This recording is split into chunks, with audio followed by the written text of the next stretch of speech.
mga kapitya. Ganito lang status namin pagka nasa pinyahan. Oh. Latag ng dahon ng saging. Nasa tabihan lang. Oh. Masaya pa. Nakapagpahinga na ng kaunting oras. Oh. Nahiga ako dito.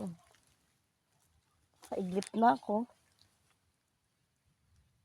Tulog na ako ng isang oras. Maya-maya tutupan ako. Tanghali na. Hapon na pala. Sa inyo kasama ko. Hindi kita sa video.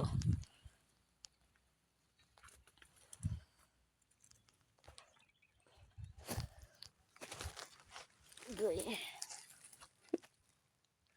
Ang kadamutan. Tiis ka kasi silip sa initan, no?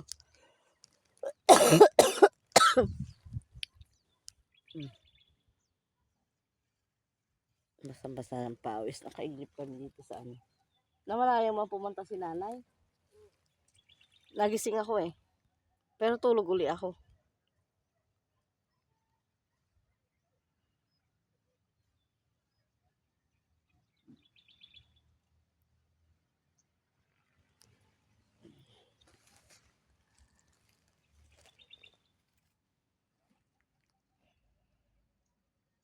Init pa, no?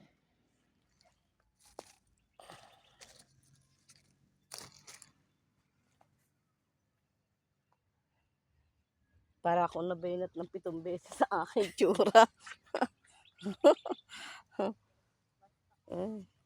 Parang nabainat ng 7 beses dito sa pinyahan. Mabay po.